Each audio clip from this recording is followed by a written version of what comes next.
میری گفتگو کا موضوع اس رجب کے مہینے کے اندر حضرت امیر معاویہ رضی اللہ تعالیٰ عنہ کی شان کے متعلق ہے، کیونکہ 22 رجب المرجب کو حضرت امیر معاویہ رضی اللہ تعالیٰ عنہ کی وفات کا دن ہے۔ آج کچھ لوگ اپنے آپ کو مسلمان کہلوانے والے صحابہ کرام کے بارے میں اپنے دل میں بہت زیادہ نفرتیں رکھتے ہیں،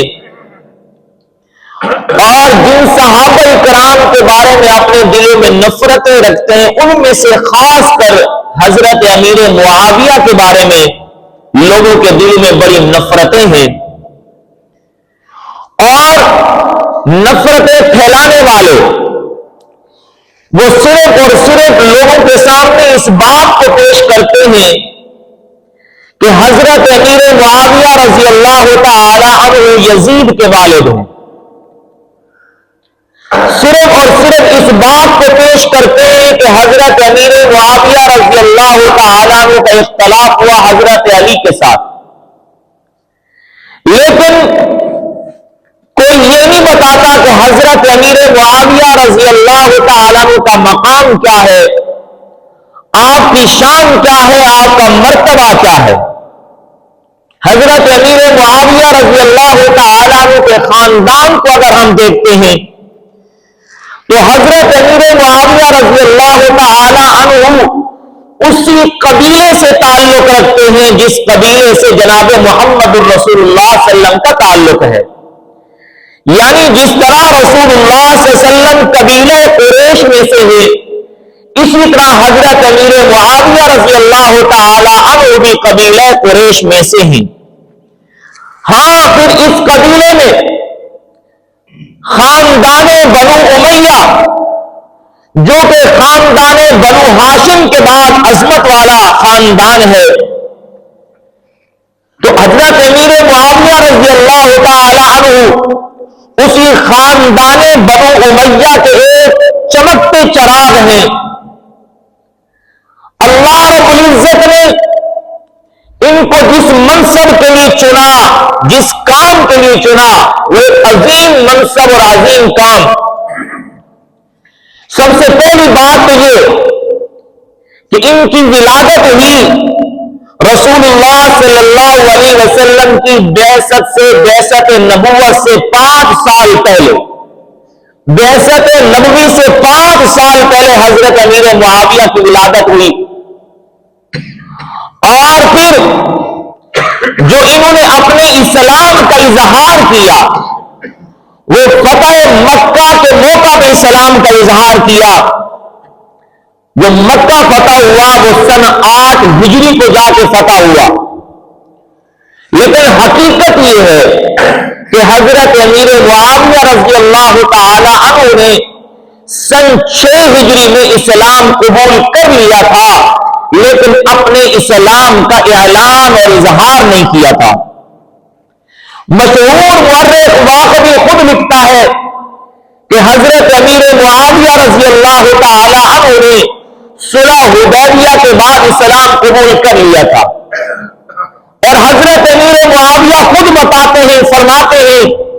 کہ میں نے عمرۃ القضاء کے بعد اسلام قبول کیا۔ عمرۃ القضاء سن 7 ہجری میں ہوا، سن 6 ہجری کو رسول اللہ صلی اللہ علیہ وسلم 1400 صحابہ کو لے کر مدینہ سے چلتے ہیں عمرہ کرنے کے لیے۔ حدیبیہ کے مقام پر مشرکین مکہ روک لیتے ہیں، رسول اللہ صلی اللہ علیہ وسلم کو واپس آنا پڑتا ہے۔ 6 ہجری میں صلح ہوتی ہے جس کا نام صلح حدیبیہ ہوتا ہے، اور اس سے اگلے سال یعنی سن 7 ہجری کو رسول اللہ صلی اللہ علیہ وسلم اپنی اس عمرے کی قضا کرنے کے لیے جاتے ہیں، تو حضرت امیر معاویہ فرماتے ہیں کہ میں نے عمرۃ القضاء والے سال اسلام قبول کر لیا۔ ہاں، اپنے اسلام کا جو اظہار کیا وہ اس سے اگلے سال یعنی سن 8 ہجری کو جس وقت مکہ فتح ہوا تو حضرت امیر معاویہ رضی اللہ تعالی عنہ نے اپنے والد محترم حضرت ابو سفیان کے ساتھ جا کر رسول اللہ صلی اللہ علیہ وسلم کے سامنے اپنے اسلام کا اظہار کیا۔ سن 8 ہجری کو حضرت ابو سفیان نے بھی اسلام قبول کیا اور حضرت امیر معاویہ نے اپنے اسلام کا اظہار کیا۔ ایک بات ذہن میں آتی ہے کہ اس سے پہلے جتنے غزوات ہوئے، یعنی غزوہ بدر ہوا، غزوہ احد ہوا، غزوہ خندق ہوا یا صلح حدیبیہ ہوئی، ان میں سے کسی بھی غزوے کے اندر امیر معاویہ رضی اللہ تعالی عنہ کافروں کی طرف سے مل کر مسلمانوں کے خلاف لڑنے کے لیے نہیں آئے۔ کسی بھی غزوے کے اندر نہیں ذکر ملتا۔ معلوم یہ ہوتا ہے کہ ان کے دل کے اندر ابتدا ہی سے اسلام کی حقانیت آ چکی تھی۔ حالت ان کے والد محترم ابو سفیان ان تمام غزوات کے اندر ان کافروں کی طرف سے سپہ سالار بنتے ہوئے نظر آتے ہیں۔ اگر ان امیر معاویہ کے دل کے اندر اسلام کی حقانیت نہ ہوتی، یہ بھی اپنے باپ کے ساتھ مل کر مسلمانوں کے خلاف کسی نہ کسی میدان کے اندر تو نظر آتے۔ نہ بدر کے میدان میں مسلمانوں کے خلاف نظر آئے، نہ احد کے میدان میں نظر آئے، نہ خندق کے میدان میں نظر آئے، نہ غزوہ حدیبیہ کے اندر نظر آئے۔ معلوم یہ ہوتا ہے کہ ان کے دل کے اندر مسلمانوں کی دشمنی نہیں تھی، اسلام کی دشمنی نہیں تھی، رسول اللہ صلی اللہ علیہ وسلم کی دشمنی نہیں تھی، بلکہ ان کے دل کے اندر محبت اور حقانیت کھل چکی تھی۔ ہاں یہ ہے کہ اپنے اسلام کا اظہار بعد میں کیا، پھر خود بتاتے ہیں کہ میں اسلام قبول کر چکا تھا، لیکن میں نے اپنے اسلام کا اظہار بعد میں کیا، میری چند مجبوریاں تھیں۔ فرماتے ہیں کہ میری والدہ محترمہ ہندا نے مجھے کہا، اگر تم مکہ کو چھوڑ کر مدینہ چلا گیا، ہم تیرے تمام اخراجات بند کر دیں گے، تیرا ہمارا سارے تعلقات ختم ہو جائیں گے۔ فرماتے ہیں کچھ ایسی مجبوریاں میرے سامنے پیش آ گئی جس کی وجہ سے میں مدینہ کی طرف نہ آ سکا، لہذا اسلام کی محبت دل کے اندر آ چکی تھی۔ اور پھر جب مکہ فتح ہوا، رسول اللہ صلی اللہ علیہ وسلم نے اعلان کیا تھا عام معافی کے لیے۔ آپ نے اس معافی کے اندر یہ اعلان کیا تھا کہ جو بندہ ابو سفیان کے گھر میں داخل ہو جائے گا اس کو امن دے دیا جائے گا، اسے کوئی کچھ نہیں کہے گا۔ معلوم یہ ہوا کہ رسول اللہ صلی اللہ علیہ وسلم کی طرف سے حضرت ابو سفیان کو بھی عزت مل رہی ہے کہ جو ان کے گھر میں داخل ہو جائے گا ان کو کچھ نہیں کہا جائے گا۔ تو مکہ کے فتح ہو جانے کے بعد دونوں باپ بیٹا حضرت ابو سفیان رضی اللہ تعالیٰ عنہ اور حضرت امیر معاویہ رسول اللہ صلی اللہ علیہ وسلم کی خدمت میں حاضر ہوئے، کلمہ پڑھا اور مسلمان ہوئے۔ اور پھر حضرت ابو سفیان کہنے لگے جناب رسول اللہ صلی اللہ علیہ وسلم سے، یا رسول اللہ صلی اللہ علیہ وسلم، میں اسلام سے پہلے آپ کے خلاف کئی لڑائیوں میں آیا، اب میں چاہتا ہوں آپ مجھے حکم فرمائیں کہ میں اپنے اسی طرح دشمنوں کے خلاف جہاد کروں، اب میں اسلام کے اندر آ چکا ہوں۔ لہذا حضرت امیر معاویہ رضی اللہ تعالی عنہ اور حضرت ابو سفیان رسول اللہ صلی اللہ علیہ وسلم کے ساتھ مل کر کئی غزوات میں شریک ہوئے، غزوہ حنین کے اندر شریک ہوئے، جنگ یرموک کے اندر شریک ہوئے، اور آپ علیہ السلام کے ساتھ حضرت امیر معاویہ کا پھر اتنا گہرا تعلق ہوا کہ رسول اللہ صلی اللہ علیہ وسلم نے حضرت امیر معاویہ کو اپنا کاتب بنا دیا۔ کیا بنایا؟ کاتب بنا دیا۔ آپ علیہ السلام کے تقریباً 40 کاتب تھے۔ آپ علیہ السلام پر جب بھی کوئی وحی اترتی تھی یا رسول اللہ صلی اللہ علیہ وسلم نے کوئی خط مبارک لکھنا ہوتا تھا، کوئی بات مبارک لکھنی ہوتی تھی، تو آپ علیہ السلام کے پاس کاتب لکھنے والے ہوتے تھے، رسول اللہ صلی اللہ علیہ وسلم بلواتے اور اس وحی کو یا خط کو لکھوایا کرتے تھے۔ اور مفسرین نے لکھا ہے، فرمایا کہ رسول اللہ صلی اللہ علیہ وسلم کے کاتبین میں سے جو سب سے زیادہ رسول اللہ صلی اللہ علیہ وسلم کے ساتھ رہنے والے تھے، ان میں اول نمبر پہ حضرت زید بن ثابت رضی اللہ تعالیٰ عنہ، جو ہر وقت رسول اللہ صلی اللہ علیہ وسلم کے ساتھ ہے کہ کسی وقت کوئی وحی اتر جائے، کسی وقت رسول اللہ صلی اللہ علیہ وسلم نے کوئی بات لکھوانی ہو، اول نمبر پہ حضرت زید بن ثابت ہیں، اور فرمایا کہ دوسرے نمبر پہ حضرت امیر معاویہ رضی اللہ تعالیٰ عنہ۔ اور اس دور کے اندر جو کام سب سے زیادہ نازک کام تھا، جس کے اندر دیانت، صداقت، شرافت، ہر چیز کو ملحوظ خاطر رکھنا تھا وہ یہی کیا ہے تھا، کتابت کا کام تھا، آپ صلی اللہ علیہ وسلم کی وحی کو لکھنے کا کام تھا۔ اس لیے حضرت امیر معاویہ کی دیانت، آپ کی صداقت، آپ کی شرافت کو دیکھ کر رسول اللہ صلی اللہ علیہ وسلم اپنا خط اور اپنی وحی ان سے لکھوایا کرتے تھے۔ اور محدثین تو یہ فرماتے ہیں کہ حضرت امیر معاویہ کو کتابت کے لحاظ سے 3 خوبیاں حاصل ہیں۔ ایک خوبی یہ ہے کہ آپ رسول اللہ صلی اللہ علیہ وسلم کی وحی کو بھی لکھتے، آپ قرآن کو بھی لکھتے، اور آپ رسول اللہ صلی اللہ علیہ وسلم کے خطوط کو بھی لکھا کرتے تھے۔ آپ کاتب وحی ہیں، آپ کاتب قرآن بھی ہیں، کہ قرآن کو لکھنے والے بھی ہیں۔ آپ علیہ السلام اسی لیے حضرت امیر معاویہ کو دعا دیا کرتے تھے، اور یہ دعائیں کتاب میں موجود ہیں جو میرے نبی نے حضرت امیر معاویہ کو دی ہیں۔ آپ علیہ السلام نے ایک موقع پہ حضرت امیر معاویہ کو دعا دیتے ہوئے فرمایا، اللہم اجعلہ ہادیا مہدیا واہد بہ، اے اللہ اس امیر معاویہ کو ہدایت دینے والا بنا، مہدیا اے اللہ اس امیر معاویہ کو ہدایت یافتہ بنا، واہد بہ اے اللہ اس معاویہ کے ذریعے سے لوگوں کو ہدایت پہنچا، معاویہ کے ذریعے سے۔ اور ایک حدیث کے اندر یوں آتا ہے، رسول اللہ صلی اللہ علیہ وسلم کے الفاظ ہیں، آپ دعا دے رہے، آپ نے دعا دی، اللہم علمہ الکتاب والحساب وقہ العذاب،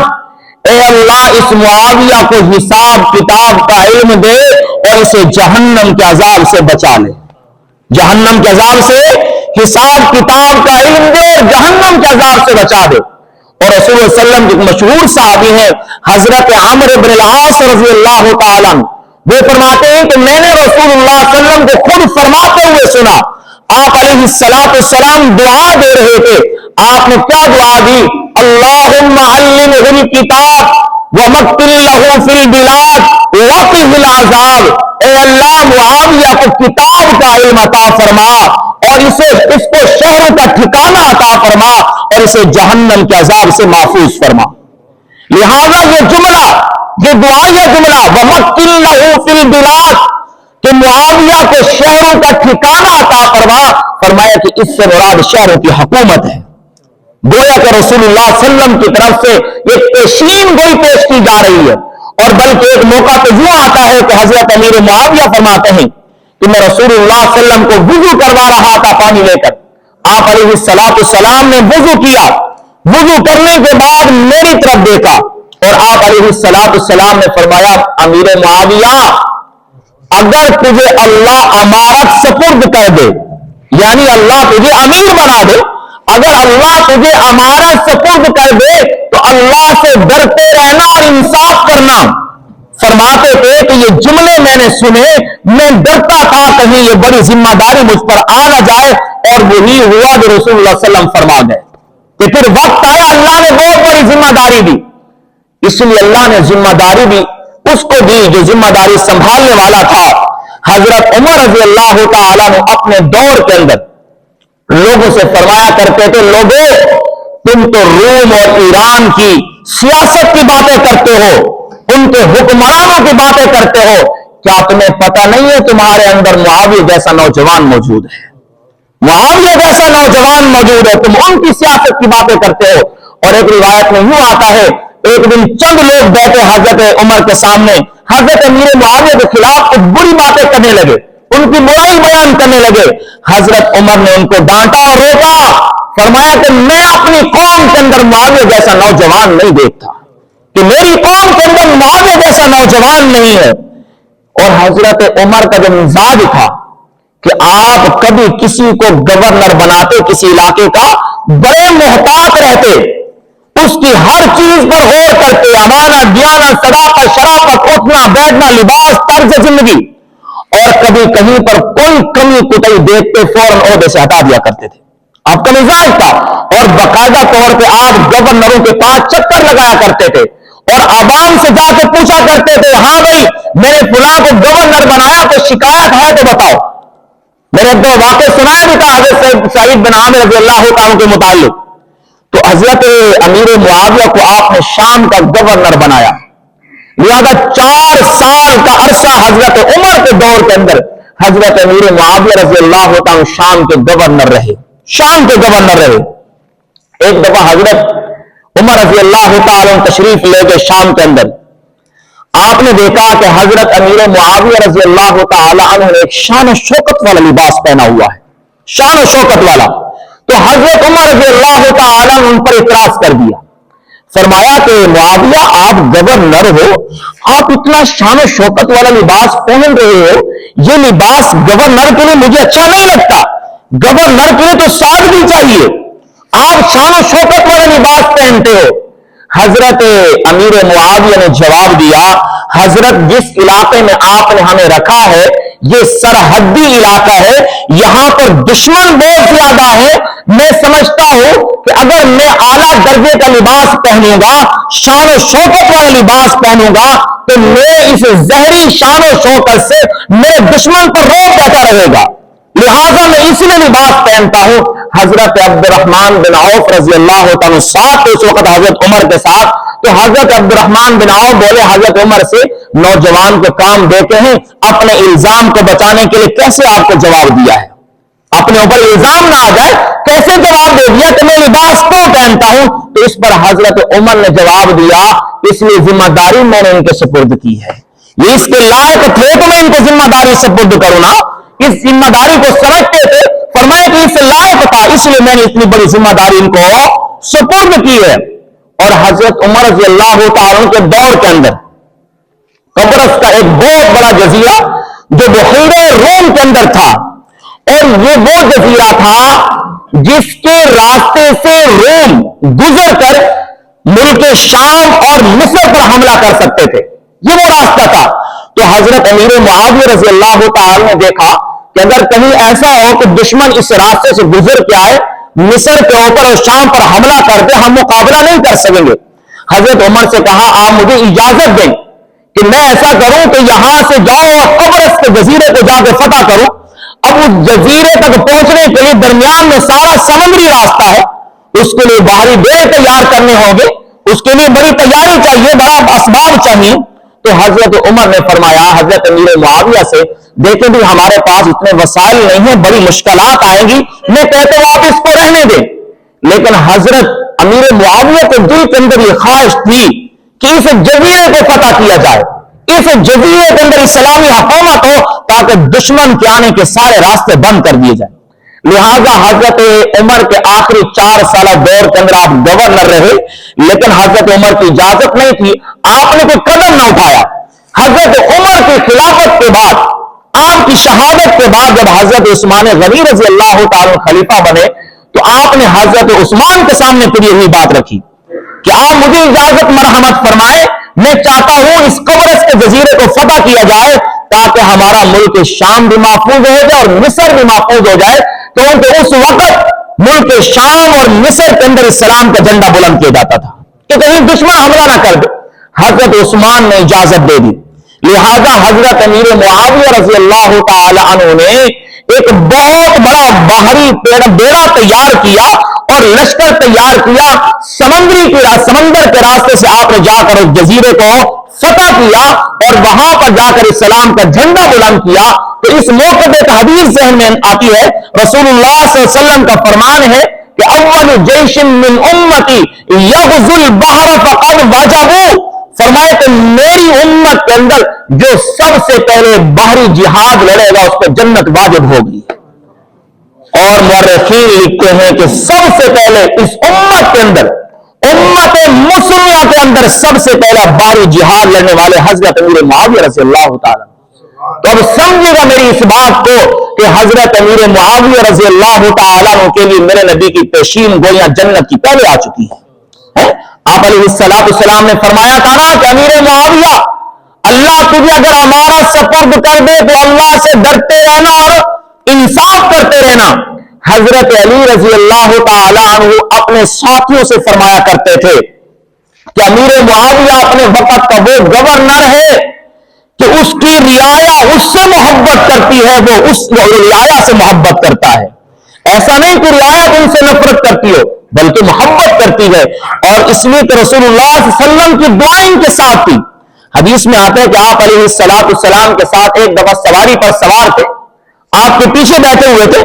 آپ علیہ السلام نے فرمایا کہ معاویہ تیرے وجود کا کون سا حصہ میرے جسم کے ساتھ ٹچ ہو رہا ہے, ملا ہوا ہے؟ کہنے لگے یا رسول اللہ صلی اللہ علیہ وسلم میرا پیٹ اور میرا سینہ. میرے محبوب نے اسی وقت ہاتھ اٹھا دیے, یا باری تعالیٰ معاویہ کے سینے کو علم سے بھر دے,